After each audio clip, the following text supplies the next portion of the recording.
So let's look at James Buchanan, Gordon Tullock, and the public choice school. James Buchanan, another Nobel Prize winner. Buchanan and Tullock written a lot of works together. Probably the most famous one is The Limits of Liberty.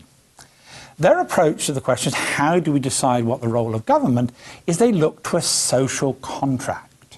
They say, supposing you got rational individuals together and they had to decide what they would do, how would they set up a form of government? What would they universally agree?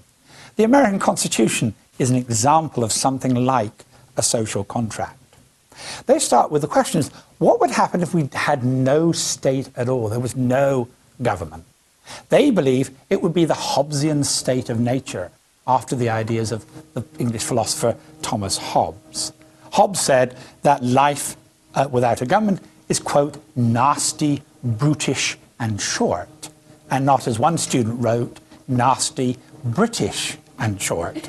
Nasty, brutish, in short. It wouldn't be very pleasant to live in such a society. So when we don't have a government, there are three things we could do. We can produce things. We can steal other people's things, or we can spend time protecting our own things. Supposing we got together, it would be in the self-interest of everyone to create a body that would protect the things that we produce. Because if we didn't have to worry about things being stolen from us, we didn't have to worry about protecting our own property, we can spend a lot more energy producing things. We will be wealthier. We could give some of that wealth to government, which would then prevent the stealing. We wouldn't need to spend so much resources into protecting ourselves. Everyone in that society would be better. So it's argued that rational individuals thinking about what sort of government they would want would agree on creating a government whose responsibility was to protect our life and property. Why should government be limited? Well, they say that when we try and understand what goes on in economics, we assume that people are motivated by their own self-interest, that they are, to use the economist language, utility maximizers. The public choice school people say, well, people behave exactly the same way in the political realm as they do in the economic realm. They're the same human beings. What their self-interest may not be the same. In economics, we tend to look for income and wealth to identify people's self-interest. Self-interest in the political realm may be somewhat different. So, for example, if you're a politician, your self-interest is getting elected, getting re-elected, being in public office. How do you do that? Well, you do that by promising goodies to particular groups. Vote for me, I will protect your Social Security. Vote for me, I will reduce your student loans. Vote for me, I will support your farms. So it's an investor's self-interest of politicians to promise goodies to particular groups within society. Bureaucrats, which I think is an under-researched area in terms of explaining what happens to government, it's in the interests of bureaucrats to have a bigger government. The more government there is, the more income they probably have, the more power they have, the bigger their offices there are. It's better for bureaucrats to have a bigger government than a smaller government. And for most interest groups, the way they look to government is, how can we manipulate government to work to our benefit? They are, again, to use an economic term, rent seekers. How do we get the rules written in such a way that prevents it more difficult, for example, to a competitor to enter into the market and compete with us, or makes it more difficult to import goods from abroad?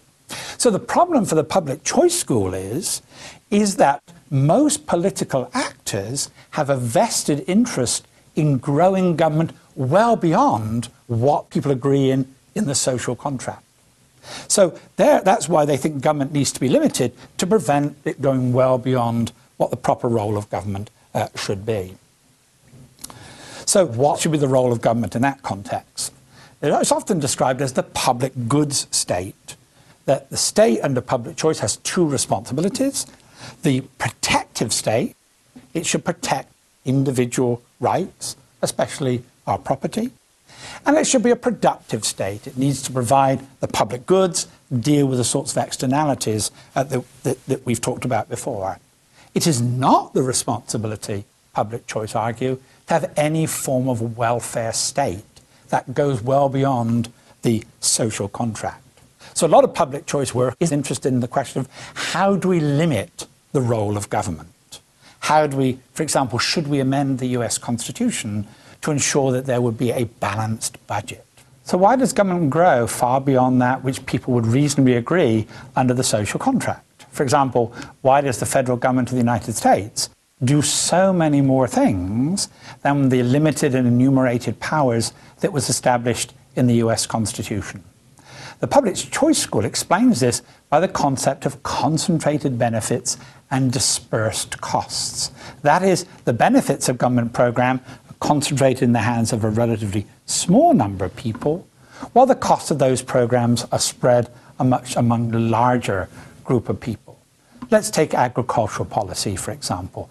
Agricultural subsidies, agricultural tariffs that make it difficult to import food from outside the United States.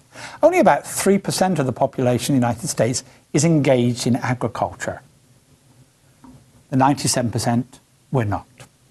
But when it comes to deciding agricultural policy, these 3%, they really, really care about it. It would determine who they vote for. It would determine who they campaign for.